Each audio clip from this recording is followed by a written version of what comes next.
ہم بات کرتے ہیں انشاءاللہ کہ گناہوں کے جو ہے وہ اثرات کیا ہیں انسان کی زندگی پہ، اور کیوں انہیں چھوڑنا چاہیے اور کیوں ہمیں موٹیویٹڈ رہنا چاہیے انشاءاللہ کہ گناہوں سے بندہ دور رہے۔ سب سے پہلی بات تو یہ سمجھ لیں، دیکھیں کہ گناہ کی نیچر ہی ایسی ہے کہ وہ آپ کو نقصان دے گا۔ یہ اس لیے نہیں ہے کہ اللہ آپ کو پنش کر رہا ہے، اللہ تو انسان کو پنش کرنا چاہتا ہی نہیں۔ قرآن میں ہے، سورہ نساء میں اللہ کہتے ہیں اللہ تمہیں پنش کر کے کیا کرے گا اگر تم اللہ کے ماننے والے اور اللہ سے استغفار کرتے ہو، اللہ کا شکر کرتے ہو۔ اصل میں تو انسان خود پنش کرتا ہے اپنے آپ کو۔ تو جس طرح ایک ریڈیو ایکٹیو مٹیریل نقصان دہ ہے، اس کے قریب آپ جائیں گے آپ کو کینسر ہو جائے گا گاما ریز کی وجہ سے، اسی طرح گناہ ہے، آپ اس کے قریب جائیں گے ہو ہی نہیں سکتا آپ کو نقصان نہ ہو، نقصان آئے گا ہی آئے گا، تو وہ ہم خود اپنا نقصان کر رہے ہیں، ٹھیک ہے۔ تو اس کے اثرات کیا ہیں، سم of the consequences of sun, ابن القیم کی کتاب سے اخذ شدہ ہیں یہ کانسیکوینسز، 9-10 کانسیکوینسز انہوں نے بتائے ہیں۔ یہ اس لیے ہے کیونکہ نفسیاتی طور پہ ہمیں جب ایک چیز کے اثرات پتہ لگ جائیں کانسیکوینسز، تو موٹیویشن آ جاتی ہے اس سے بچنے کی، اس لیے بتا رہا ہوں، ٹھیک ہے۔ پہلی چیز ہے جی کہ نالج سے ڈپرائیو ہو جانا، جتنا بھی آپ کو علم تھا جو بھی تھا اس سے ڈپرائیو ہو جاتا ہے انسان، کیونکہ نالج لائٹ ہے، نور ہے، گناہ جو ہے وہ نور کو لے لیتا ہے۔ اور یہ اکثر اسلاف جب ان کے پاس کوئی شکایت کرتا تھا آ کے کہ میری میموری ویک ہو گئی ہے، یا مجھے کچھ چیز یاد تھی، قرآن کا کچھ پورشن یاد تھا وہ بھول گیا ہے، تو وہ اکثر انہیں یہی ایڈوائس کرتے تھے کہ آپ استغفار کریں، کیونکہ گناہوں کی وجہ سے چیزیں بھول جاتی ہیں، ٹھیک ہے۔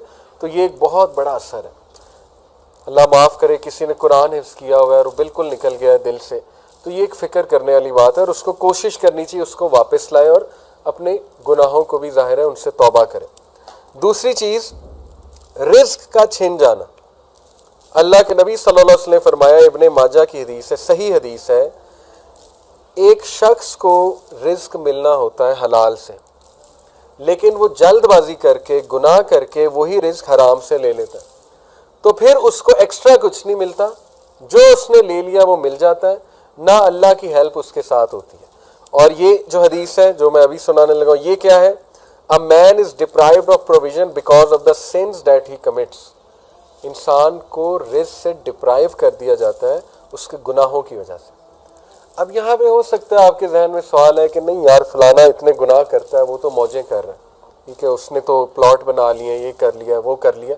تو دیکھیں رزق 4 طرح کا ہوتا ہے، financial wealth, emotional wealth, social wealth, time wealth.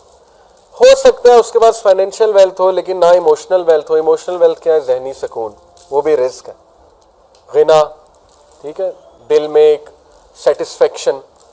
اسی طرح ایموشنل ویلتھ میں ہے جذبات پہ کنٹرول، اینگر مینجمنٹ اچھی، اخلاق اچھا، یہ ایموشنل ویلتھ ہے۔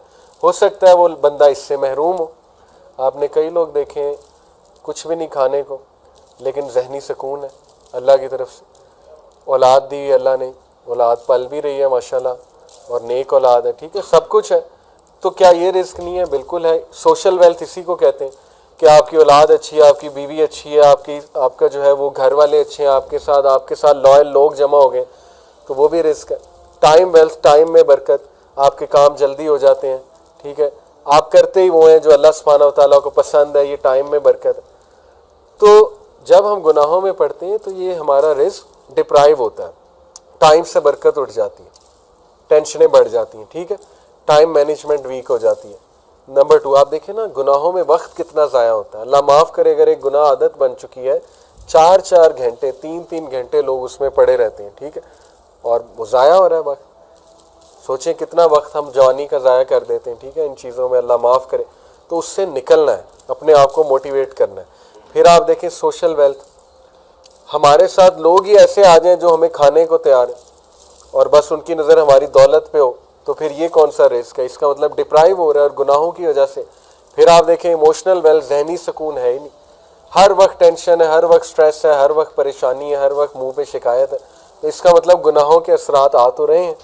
تو اس لیے گناہوں کے اثرات رزق کی تنگی سے آتے ہیں، ٹھیک ہے۔ رزق کبھی اللہ بڑھا کے دیتا ہے، کبھی گھٹا کے دیتا ہے، اوور آل رزق تو لکھا ہوا ہے، لیکن یہ اللہ کی ڈسٹریبیوشن ہے، اللہ اپنے بندوں کو چیک کرنے کے لیے کبھی زیادہ دے دیتا ہے اس کوانٹیٹی میں سے، کبھی کم کر دیتا ہے، جب وہ دوبارہ استغفار کرتے ہیں پھر بڑھا دیتا ہے، ٹھیک ہے۔